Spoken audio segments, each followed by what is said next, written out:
Pemirsa, Outlook APBN semester kedua 2026 menjadi perhatian di tengah tantangan penerimaan negara dan kebutuhan belanja yang masih tinggi.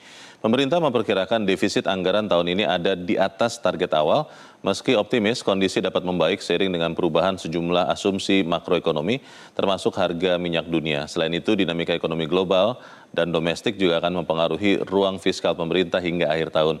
Bagaimana prospek APBN pada paruh kedua 2026 ini dan apa saja yang perlu diantisipasi, kita akan membahasnya bersama Strategic Research Manager Core Indonesia, Yusuf Rendy Manilet. Mas Yusuf, selamat pagi. Selamat pagi, Mas Leo. Ya, Mas Yusuf, melihat hasil di semester pertama, pemerintah memperkirakan defisit anggaran di semester kedua itu akan membesar sehingga membuat secara total defisit akan sekitar 2,85% dari PDB. Anda lihat ini realistis, ambisius, atau sebetulnya masih di bawah potensi, Mas Yusuf? Sebenarnya realistis, ambisius, atau target yang lain ini akan sangat ditentukan dengan perkembangan indikator-indikator utama, terutama untuk harga minyak dan juga pergerakan nilai tukar rupiah. Kalau kita bicara harga minyak, sebenarnya harapan itu sempat muncul ya ketika wacana perdamaian yang sempat muncul antara Iran dan Amerika Serikat itu bisa mendorong penurunan harga minyak bahkan pernah di bawah 70 US dollar per barel. Namun seperti yang kita tahu dalam beberapa hari terakhir nampaknya wacana perdamaian ini berpotensi akan tidak berlanjut ya karena ada friksi antara kedua negara, dan kalau kita lihat per hari ini harga minyak terutama untuk Brent itu kembali mengalami peningkatan, dan harga minyak yang mengalami peningkatan ini tentu akan memberikan implikasi terhadap ruang belanja kita terutama subsidi. Per bulan ini saja secara rata-rata harga minyak global terutama untuk Brent itu berada di kisaran 85 hingga 86 US dollar per barel, dan angkanya itu sebenarnya sudah di atas ya dari target asumsi makro yang hanya di set 70 US dollar per barel.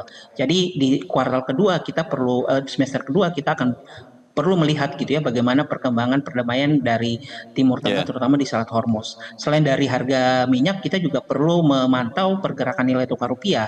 Jadi kalau kita bicara nilai tukar rupiah, memang betul pelemahan nilai tukar rupiah itu di satu sisi dia semacam memberikan windfall terhadap komponen penerimaan negara, namun di saat yang bersamaan dia juga memberikan tambahan beban belanja terhadap beberapa komponen produk impor misalnya, sehingga kalau misalnya pergerakan dari nilai tukar rupiahnya itu kembali melemah, katakanlah misalnya di atas 18.000 sekian, itu juga tentu akan memberikan implikasi terhadap ruang defisit anggaran kita di semester kedua nanti. Belum lagi kita bicara target seperti pertumbuhan ekonomi yang kita tahu bersama sebenarnya pemerintah menargetkan di tahun ini di angka 5,4, tapi tadi juga sudah disampaikan seperti IMF itu memperkirakan pertumbuhan ekonominya di kisaran 5,0 atau bahkan di maksimal 5,2, dan bahkan beberapa lembaga itu memperkirakan di bawah 5%. Jadi angka-angka ini menurut kami penting untuk dipantau ya, dan itu akan mempengaruhi bagaimana realisasi dari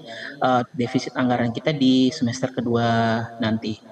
Mas Yusuf, kalau kita lihat sisi pendapatan ya di semester pertama itu pendapatan negara 1.459 triliun dan diproyeksi di semester kedua itu harus jadi 1.748 triliun sehingga total pendapatan negara 3.208 triliun.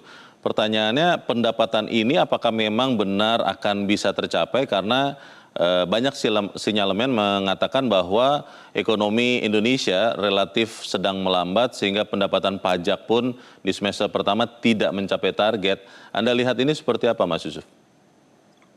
Ya, kalau kita bicara pajak sendiri, memang betul bahwa di semester kedua nanti itu akan sangat ditentukan juga dari dinamika ekonomi dan juga dari tata kelola administratif. Kalau belajar dari pengalaman di semester pertama, nampaknya program pemerintah melalui Cortex itu cukup berhasil gitu ya untuk menjadi salah satu faktor yang bisa mendorong kenaikan setoran penerimaan negara.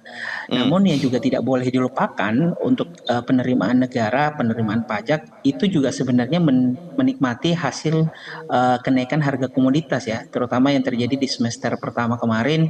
hmm, Beberapa harga komoditas seperti katakanlah batu bara, kemudian juga nikel dan juga kalau saya tidak keliru CPO itu ya, mengalami kenaikan karena secara umum komoditas di global juga harganya tengah mengalami kenaikan.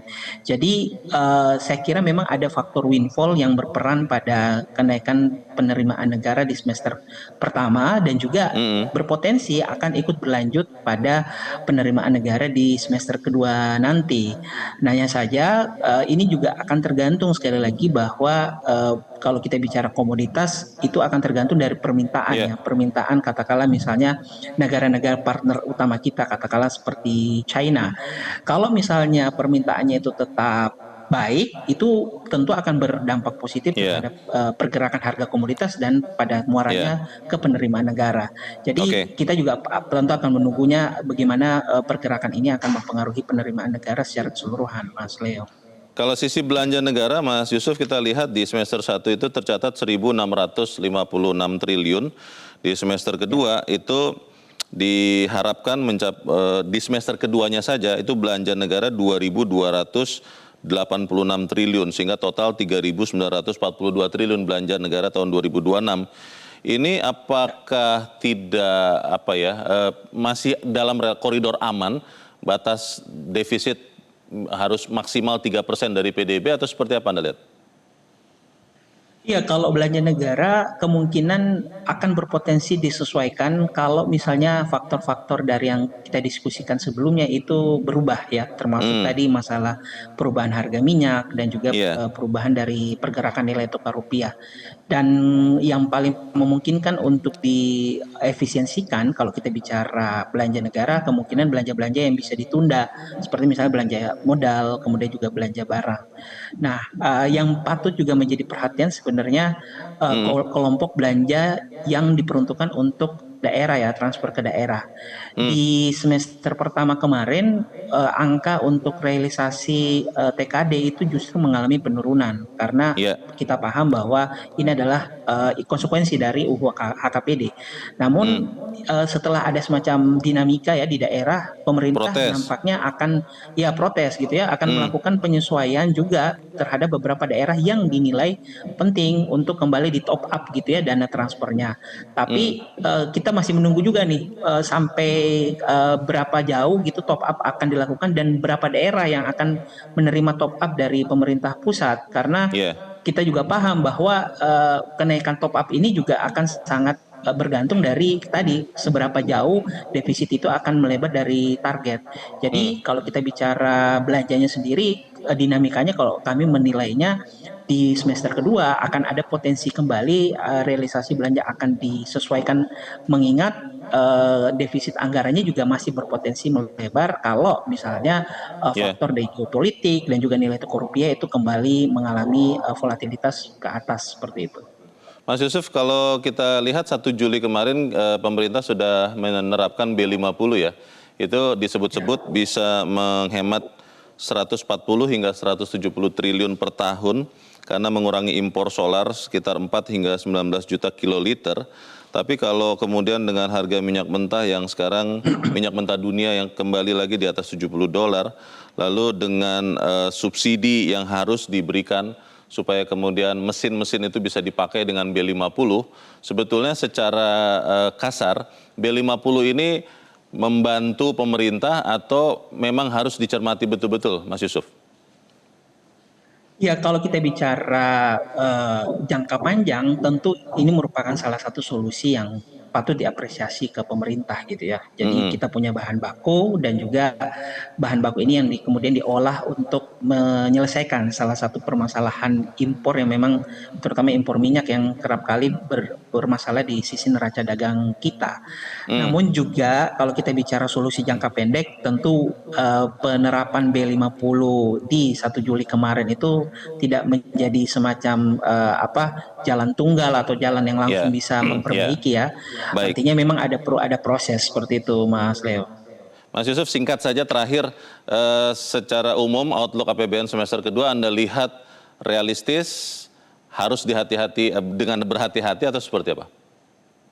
Ya tentu kalau bicara kondisi saat ini harus hati-hati karena pergerakan dan perubahannya masih sangat banyak dan kalau kita bicara strategi pemerintah memang perlu menjadi lebih cermat karena ruang fiskalnya semakin terbatas tetapi kebutuhan untuk menstimulasi perekonomian itu juga bertambah seperti itu. Baik, kita lihat nanti seperti apa pergerakannya. Terima kasih Ekonom Core Mas Yusuf Rendy Manilat sudah mencerahkan kami. Mas Yusuf, selamat pagi. Jelajahi cara baru mendapatkan informasi. Download Metro TV Extend sekarang.